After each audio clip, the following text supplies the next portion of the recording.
The moment I stepped into the party, my mom rolled her eyes and said, "Don't get too comfortable, you're still the one without any money."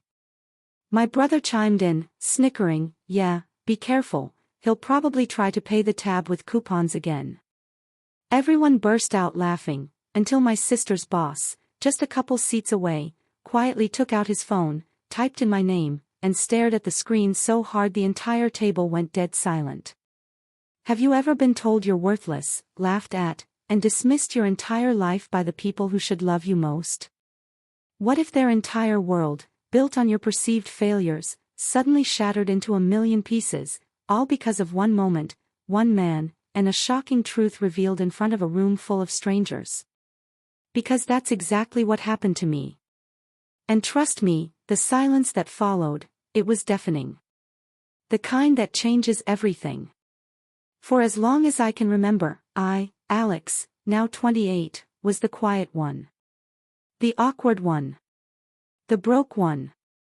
Every family gathering was just another brutal reminder that I didn't fit into their perfect little hierarchy. My older brother, Marcus, he was the golden child. Athletic, loud, the kind of guy who demanded attention whether you wanted to give it or not. My younger sister, Chloe, was mom's absolute pride and joy, brilliant, hardworking, and in my mother Eleanor's words, everything a daughter should be. Then there was me. The middle child who just didn't shine in the same ways. My accomplishments. They never seemed to register. If I did something right, it was luck. If I failed, well, that was just expected. The comments started subtly. Those little digs you pretend don't matter when you're young. Don't expect much, Alex. Or, maybe you should aim lower, honey. My mom had this special way of smiling when she said things like that, like she was giving sage life advice instead of slowly, systematically, eroding my confidence. By high school, Marcus was being scouted for college sports. Chloe was stacking up awards. And me? I was invisible. I studied quietly, worked small jobs, and tried not to cause trouble. But to them, quiet meant weak. Small jobs meant failure. Fast forward to adulthood, and honestly, things didn't change. Marcus landed a decent corporate job. Chloe secured a cushy position, thanks in no small part to my dad, Richard's, connections. And me? Oh, they still thought I was the broke one. They never bothered to ask what I was actually doing. Never cared enough to scratch beneath the surface. And for a long time, I just let them think what they wanted. It was easier that way. Which brings me to that party. It wasn't just any party, it was a big anniversary dinner for one of my mom's closest friends. Everyone was there, extended family, old neighbors, people I hadn't seen in years. I almost didn't go. I knew how it would play out, me tucked into a corner, ignored or ridiculed, while Marcus held court and Chloe beamed in the spotlight. But something in me, some stubborn flicker, told me to show up. Maybe curiosity, maybe something darker, a premonition. The moment I walked through the door, I felt that familiar shift. My mom, Eleanor, spotted me from across the room, her lips tightening. She didn't even wait until I reached the table. "Don't expect a real seat," she snapped, loud enough for others to hear. "It's just the broke one." My stomach clenched, but I forced myself to keep moving. Marcus smirked, raising his glass. "Careful," he said, even louder, "he might try to pay with coupons." Laughter erupted. Ugh. I felt every chuckle like a knife. I wanted to disappear, to leave before the night unraveled the way it always did. But then I saw Chloe's boss, a Mr. Henderson, a man I'd never met, sitting 2 chairs away, scrolling on his phone. He glanced up at me, looked down, then froze. His thumb hovered. His eyes flicked back, widening as recognition spread across his face. He whispered something to his wife. Then he just kept staring. Not the kind of stare you give someone pitiful, but the kind you give when you realize the person in front of you isn't who you thought they were. Just like that, the laughter died. Conversations faltered. The clinking of glasses grew softer. I watched, my pulse quickening, as Chloe's boss slowly put his phone face down. His jaw was practically on the floor. That silence, it was deafening. That was the moment I knew this night wasn't going to play out the way my family expected. The silence after Mr. Henderson looked at his phone didn't last long. Marcus leaned back in his chair, smirking, clearly enjoying the temporary lull. "Relax, everyone," he chuckled. "Alex is harmless. He probably just showed up for the free food." That got a few hesitant laughs, but they didn't ring as confidently as before. My mom seized the moment, waving her hand as if brushing away awkwardness. "Oh, Marcus, don't tease your brother. He can sit at the end with the kids' table if there's no room here." She wasn't joking. My cheeks burned. But I forced myself to sit in an empty chair near the main table, pointedly ignoring her suggestion. That was the thing about my mom. Her digs were always delivered with an air of authority, as if she was setting order, not cutting me down. My dad, Richard, sat quietly, sipping his wine, saying nothing. As always. He was a man who preferred to stay out of conflict unless it directly involved him. That silence had cost me a lot growing up. Dinner began, and so did the small talk. Marcus launched into stories about his new car lease, boasting about horsepower and features no one cared about, but humored him anyway. Chloe spoke about her big project at work, glossing over how she'd only gotten the role because of Dad's introductions. My parents beamed, their eyes shining with pride, hanging on every word like they were listening to celebrities. When the conversation briefly turned toward me, my mom jumped in before I could even open my mouth. "Alex is still figuring things out," she said, smiling tightly. "You know, some people just need a little extra time. He's always been more simple." A few people chuckled softly, not knowing what else to do. My hands gripped the edge of the table, knuckles white, but I swallowed it down. I was used to being cut off. Marcus wasn't finished. "Hey, remember when Alex tried that business thing?" he asked, his voice dripping with condescension. "What was it again, Mom?" "Selling, what was it? Discount gadgets or something?" He laughed before anyone answered. "Yeah, that didn't last long. Poor guy couldn't even get his website working." He leaned back, clearly proud of himself. The table laughed harder this time, emboldened by his confidence. I glanced at Mr. Henderson. He hadn't taken his eyes off me. It was unsettling, but at the same time, I felt a flicker of something I hadn't felt in years. Power. Still, the hits kept coming. When the server brought out the first course, my mom actually told him, "Make sure you don't bring Alex any of the wine pairings. He doesn't know the difference." The server froze, then nodded, setting a glass of water in front of me instead. My siblings laughed again, Chloe covering her mouth as if she was being polite about it. Every time I tried to speak, the conversation would pivot back to Marcus or Chloe. My mom would interrupt with a reminder of some small mistake I'd made years ago. Like that time I missed curfew, or lost my wallet. She had a bottomless well of harmless stories that painted me as careless or incompetent. I sat quietly, letting them build their narrative, brick by brick, the same way they had all my life. But this time, something was different. The laughter wasn't quite as easy. A few people glanced uncomfortably in my direction, especially after Mr. Henderson leaned over to his wife and whispered something that made her eyebrows shoot up. Marcus caught it too, his smile faltering for the first time. "Everything okay, sir?" he asked, trying to keep his tone casual. Mr. Henderson didn't answer right away. He just looked at me again, almost like he was trying to confirm something. "I just realized," he said slowly. "I've heard your name before. Alex, right?" The table went quiet again. My mom, sensing the attention shifting, quickly cut in. Yes, that's Alex. He's our middle one. Always been a little different from the others, but we love him anyway. I clenched my jaw, biting back every word I wanted to throw at her. Because the truth was, I had worked harder than any of them ever knew. And if this night was headed where I thought it was, that truth was about to come crashing through their carefully constructed image of me. But instead of speaking, I stayed silent. Let them laugh. Let them think I was the fool. Because the longer they underestimated me, the more devastating the moment would be when they finally realized who I really was. And as Mr. Henderson reached for his phone again, scrolling quickly with a look of disbelief, I could feel that moment drawing closer. Marcus had this uncanny ability to sense when he was losing control of a room.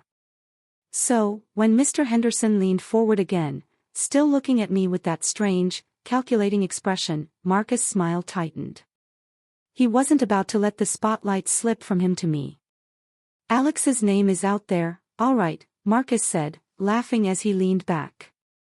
I mean, Google him if you want a good laugh. Probably some embarrassing old photo or maybe that failed Kickstarter he tried years ago. Remember that one, Mom? My mother chuckled, shaking her head. Oh, yes. He was so convinced it would work. He even borrowed money from us and never paid it back. She said it sweetly, like she was reminiscing. But it landed like a slap. The table laughed again, some nervously, some with genuine amusement. I felt my chest tighten. That money. They loved to bring it up, as if it were proof I was irresponsible. But the truth they never mentioned. I had repaid it tenfold, quietly slipping an envelope into my parents' account years later. They either never noticed, or ignored it, preferring the story where I was the failure who owed them. I stayed silent, keeping my eyes on my plate.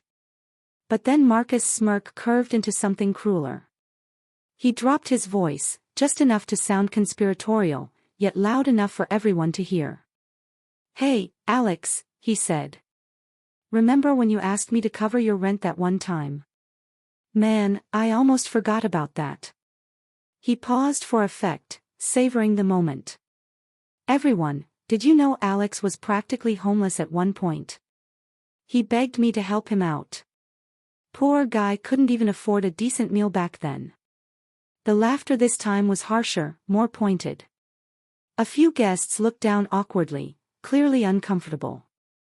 But no one said a word. My mom chuckled, covering her mouth with her napkin.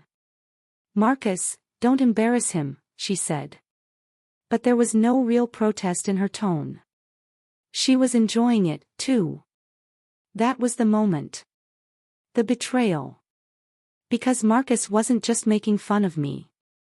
He was exposing something deeply personal, something I had confided in him during one of the hardest points of my life. I had been struggling after college, working 3 part-time jobs that barely paid the bills. And yes, I'd swallowed my pride once and asked my brother for help. He had agreed, smiling, patting me on the back like a supportive sibling. And then he weaponized it years later for laughs. I looked up, meeting his eyes. For a moment, the smirk faltered. He knew exactly what he was doing. He knew he was twisting the knife. Chloe jumped in too, piling on, as if sensing blood in the water. Honestly, Alex, you should be grateful. Marcus has always been so generous with you. Not everyone would do that. You should have learned something from him instead of, well, whatever it is you've been doing. The table nodded in agreement. The kind of empty approval people give when they don't want to look too closely. But Mr. Henderson, Chloe's boss, he wasn't nodding. He wasn't laughing. He was still staring at me. His phone now fully out on the table. Screen lit up. He wasn't whispering anymore. His wife leaned in, her eyes darting between me and the screen with a look of astonishment. Marcus noticed. He frowned slightly. What? What's so funny? Mr. Henderson didn't answer right away. Instead, he tapped the screen, turned it slightly, and then looked back at me. Alex, he said slowly, almost carefully. Is this you? Every head at the table swiveled toward me. I didn't say a word. My heart pounded, my breath shallow. Marcus laughed again, though it sounded forced this time. What? Did you find some mugshot? Don't tell me he's been hiding some scandal.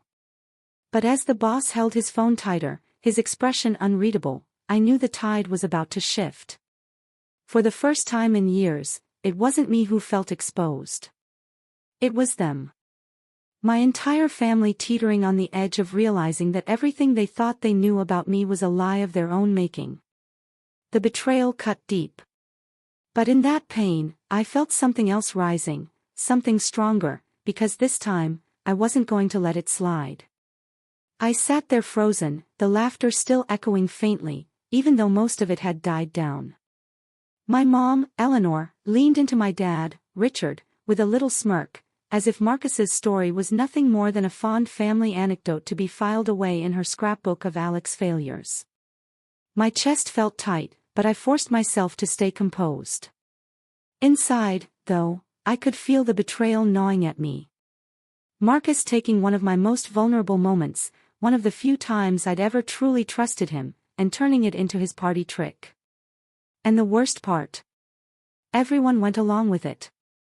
That night, after the dinner finally wound down, I drove home in silence. The road blurred past me, headlights slicing through the fog of anger and humiliation clouding my head. When I got back to my apartment, I sat in the dark for hours, still in my suit, staring at the wall.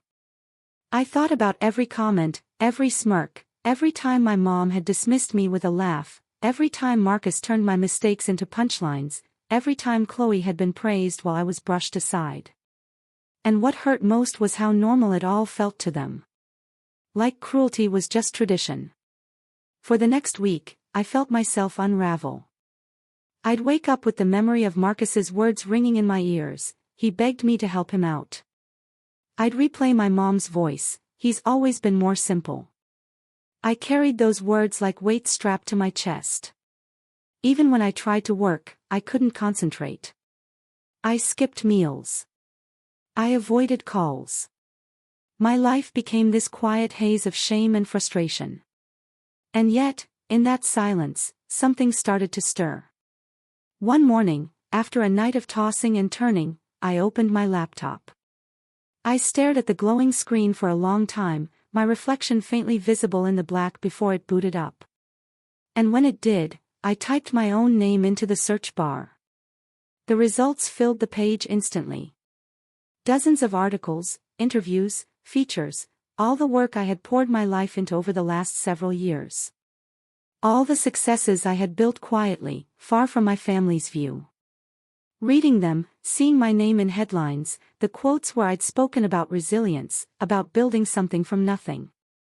It was like breathing again after drowning. The world knew who I was, even if my family didn't. Or maybe they chose not to. But as I stared at those results, another thought crept in. Why had Mr. Henderson reacted the way he did? Why had his jaw dropped when he saw my name? He knew. He knew something my family didn't. And the way he looked at me, it wasn't pity, it was respect, maybe even a touch of awe. Still, I couldn't shake the pain. For days, I carried it like a shadow. I stopped answering my mom's texts, which were just passive-aggressive reminders about family loyalty and invitations to more dinners I had no intention of attending. I ignored Marcus's calls, which I knew weren't concern, but rather curiosity about what Mr. Henderson had seen that night. Chloe herself sent one short message, "Don't make things weird for me at work." That one hurt more than I expected. Not a word about how Marcus humiliated me. Not even a question about whether I was okay. Just self-preservation, plain and simple. I realized then I couldn't rely on any of them. Not for love, not for support, not even for basic decency. So, I pulled back. I stopped trying to prove myself. I stopped giving them chances to twist the knife. I started quietly building a plan, not of revenge yet, not exactly, but of distance, of self-preservation. I began sorting through old records, organizing files, updating accounts. I dug through years of photos and messages, remembering every moment where I had been made the fool. It wasn't masochism. It was clarity. For the first time, I wasn't just suffering. I was cataloging. And somewhere in that process, I started to think, maybe I didn't have to keep letting them write the story of who I was. Maybe I could rewrite it myself. But before I could even figure out how, the phone rang late one night. It was an unknown number. Against my better judgment, I answered. "Alex," a voice said cautiously. It was Mr. Henderson. I sat up straight. "Yes." There was a pause on the line. And then he said quietly, "We need to talk. Your family doesn't know who you are, but I do, and I think they're in for a shock." My stomach dropped. When I hung up the phone that night, I just sat there staring at the ceiling in disbelief. Chloe's boss, someone I had never even spoken to before that dinner, wanted to talk to me privately. His tone wasn't mocking. It wasn't curious. It wasn't even casual. It was careful, respectful, almost cautious, like he had stumbled onto something far bigger than he expected. We met a few days later at a quiet cafe across town. He arrived in a sharp suit, the kind of attire that screamed authority, but his handshake was steady and genuine. "Alex," he said, nodding as if he'd been waiting to confirm I was real. "I have to admit, I was stunned at that dinner. I knew your work by reputation, but I didn't put two and two together until I saw your name associated with those projects. I just didn't connect it to you." I stayed quiet, letting him talk. I'd learned long ago that silence often revealed more than words.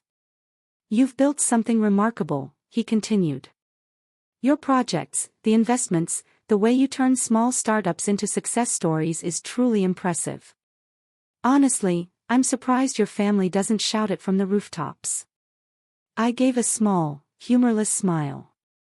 "They prefer a different narrative." He shook his head, clearly baffled. "Well, let's just say if they had any idea who you really are, they'd treat you very differently." That conversation stuck with me. It wasn't just the validation, though I won't pretend that didn't feel good after years of being dismissed. It was the reminder that outside my family's narrow lens, I was someone. I had value, influence even. And in the weeks that followed, my life began to shift. Work picked up momentum in a way that felt almost surreal. One of the companies I had invested in hit a breakthrough, and suddenly my name was popping up in industry articles again. Invitations poured in, conferences, panels, interviews. My inbox overflowed with opportunities. It felt like everything I had been quietly building in the shadows was finally aligning, and I no longer felt the need to hide it. Financially, I was more secure than I had ever been. I upgraded to a larger apartment, one with floor-to-ceiling windows that overlooked the city skyline.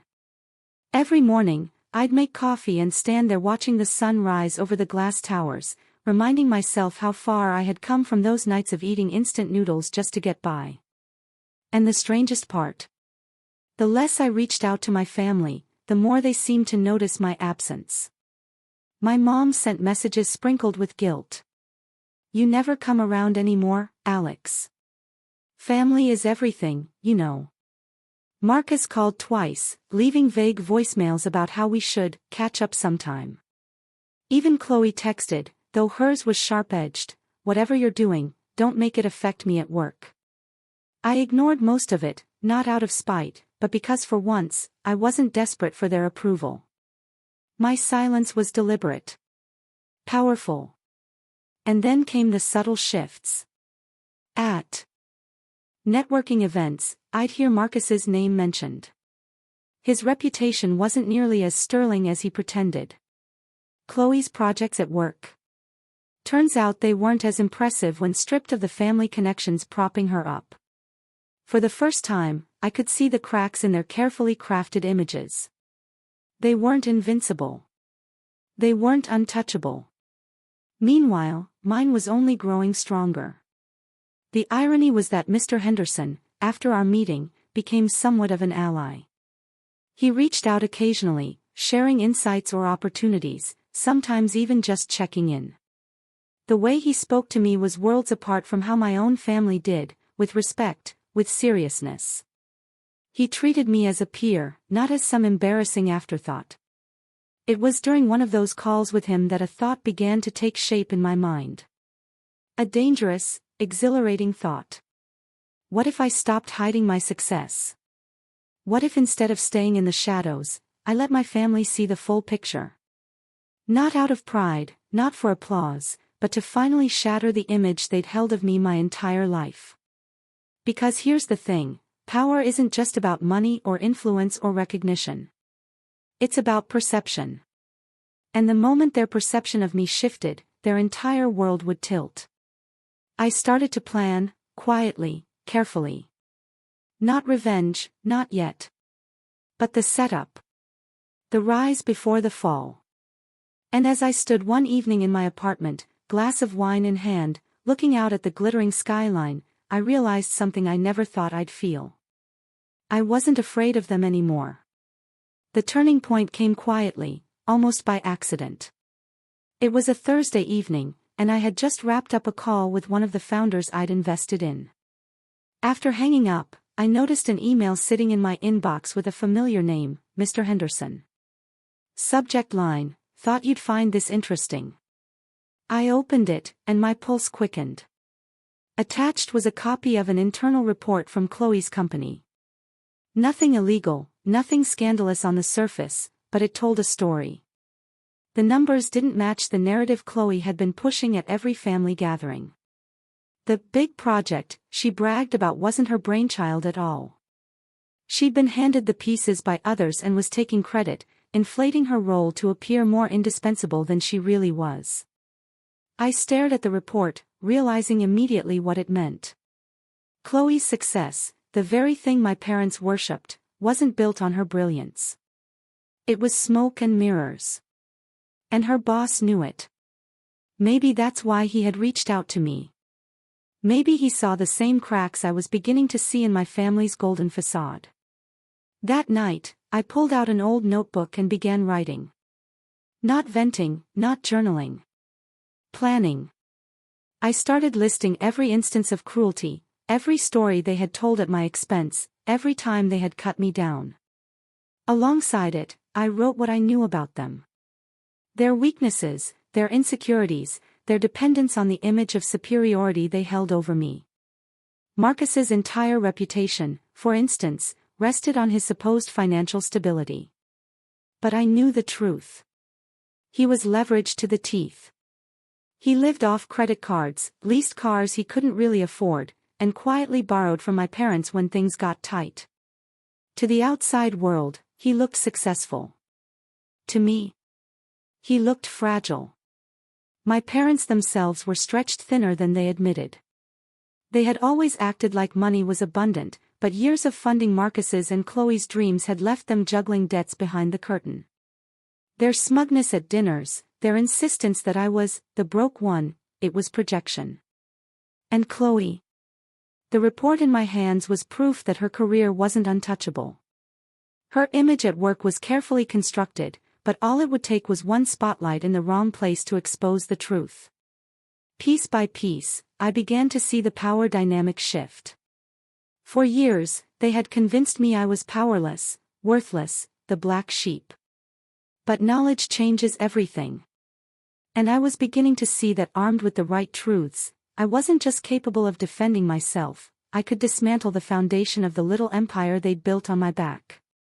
Around the same time, my professional life continued to climb. A quiet deal I had been working on finally closed, netting me far more than I'd ever dared to imagine when I started out years ago. My bank account reflected the reality my family still denied. I wasn't broke. I was thriving. And with each day, I grew less afraid of them finding out, and more excited about the inevitability of it. Then came the invitation. It arrived in the form of a neatly worded text from my mother. Family dinner next weekend. Everyone will be there. It's important. Don't embarrass us by not showing. I almost laughed. The timing was perfect. They thought they were cornering me into another evening of humiliation. Another stage for Marcus's jokes and Chloe's boasts. But to me, it looked like an opportunity. A stage of my own. I closed the notebook that night, setting it beside me on the desk. The plan wasn't finished, but the foundation was there. I had the knowledge. I had the position. And I had the means to finally, after years of swallowing my pride, show them exactly who I was. The only question left was how, and when. The night of the family dinner, I walked in with the same quiet posture they'd always expected from me. My mom gave me a once-over, her eyes narrowing like she was checking for signs of failure. Marcus was already at the table, loud and laughing, clapping backs as though he owned the room. Chloe was dressed to impress, sitting close to Mr. Henderson, clearly eager to show off her perfect family for his benefit. I took my seat without protest, my expression calm. On the surface, nothing had changed. Inside, everything had. The first course arrived, and right on schedule, Marcus started in. Glad you could make it. Alex, he said, raising his glass. We were worried you'd skip out. Probably thought you couldn't afford the gas to get here. He laughed, and my parents chuckled obligingly. I didn't bite. I just smiled faintly and sipped my wine. Then Chloe spoke up. Honestly, Alex, it's nice you came. You've missed a lot of dinners. People might think you're avoiding us. She said it sweetly, but Mr. Henderson, seated beside her, glanced my way with a subtle frown. He knew better. That was my opening. I leaned back, setting my glass down carefully. I've been busy, I said evenly. Some projects take up more time than family dinners. Marcus scoffed. Projects? What? Another one of your failed ideas. What's it this time? Selling coupons on the street. Laughter rippled, but it was thinner this time. The memory of last time, of Mr. Henderson going silent, still hung in the air. I let the quiet stretch just long enough before I pulled out my phone. I tapped the screen, scrolling, then turned it to face the table. On it was a headline. My name. An article about a major acquisition I'd been part of, one that had circulated widely in the business world. Mr. Henderson went still, confirming what he already knew. My mom's eyes narrowed, trying to process. Marcus leaned forward, squinting, before letting out a short laugh that didn't sound genuine. Oh, come on. That's just luck. You probably just knew someone who knew someone. I tilted my head. Maybe. Or maybe I worked for years while everyone thought I was a failure. Maybe I built something real while you were all too busy mocking me to notice. Silence spread like a wave. For once, no one had a joke ready. But I wasn't done. I turned to Mr. Henderson, meeting his eyes. Funny thing about perception, I said calmly. People think they know who you are. Sometimes they're dead wrong. He nodded, a faint smile tugging at his lips. And then, almost casually, he said, Alex is right. In fact, his name came up in a boardroom meeting just last week. Impressive work. Rare to see someone build from nothing with that kind of vision. The effect was instant. Marcus's smirk cracked. My mom's face drained of color. Chloe stiffened, her fork clattering softly against her plate. I didn't gloat. I didn't raise my voice. I just let the silence settle. The weight of their realization pressing down on the table. For the first time in my life, I wasn't the punchline. I was the one holding the cards. And the beauty of it was that I hadn't attacked them directly. I hadn't raised a single insult. All I'd done was shine a light, and let their own shadows do the rest. Marcus tried one last time to recover, chuckling weakly. Well, good for you, little brother. Guess even you can get lucky once in a while. But no one laughed. Not this time. Because the balance had shifted, and we all knew it. The silence that followed Marcus's weak attempt at humor was different than anything I had ever experienced in my family before. It wasn't the kind of silence that came after one of their cruel jokes at my expense. No, this was heavier. It was the sound of people realizing, all at once, that the narrative they had clung to for years had just collapsed in front of them. My mother, Eleanor, shifted uncomfortably in her chair, her lips tightening like she wanted to speak, but couldn't find the right words. For the first time in my life, she didn't have a ready dismissal or a cutting remark. She just stared at me, searching for this simple son she thought she knew, and finding a stranger instead. My father, Richard, cleared his throat and reached for his wine glass, but his hand trembled slightly. He was always the silent one. The man who let my mother and siblings take center stage. But now even his silence seemed shaky, fragile. Marcus, on the other hand, wasn't ready to give up his throne. All right, fine, he said, forcing a grin. So, you got lucky. Big deal. You think one headline changes everything? You're still the same kid who begged me for rent money. His voice was sharper now, desperate, like he was clinging to a lifeline. But Mr. Henderson cut in before I could respond. Marcus, he said flatly, his tone unwavering. I've seen the numbers. I know what Alex has done. And if you had even half of his accomplishments, people would be talking about you, not him. Maybe instead of mocking, you should be taking notes. Marcus's face flushed crimson. He opened his mouth to retort, but no words came. His confidence evaporated right there at the table. And then came Chloe. She slammed her napkin onto the table, her voice sharper than I'd ever heard it. This isn't fair, she snapped. He's just trying to make us look bad. Alex, why now? Why come here and do this? Her eyes darted to Mr. Henderson, who was watching her with that same unreadable expression he'd worn at the last dinner. The panic on her face said it all. She knew her carefully crafted image at work was cracking. And she blamed me for shining the light on it. I didn't raise my voice. I didn't even lean forward. I just looked at her and said quietly, I didn't do anything, Chloe. I just stopped hiding. The words hung there, cutting sharper than any insult I could have thrown. My mom finally spoke, her voice low, almost pleading. Alex, why didn't you tell us? Why keep this from your family? I met her gaze and let every ounce of hurt I'd carried for years show in my eyes. Because every time I tried to share anything, you turned it into a joke. You didn't want to see me succeed. You wanted me to stay the broke one, the simple one, the one who made Marcus and Chloe look good. So I stopped trying. And I built my life without you. Her face crumpled, the truth settling heavier than any denial could carry. My father stared into his wine, unable to look at me. The dinner limped on after that, but the dynamic had shattered. No more jokes, no more smug little digs.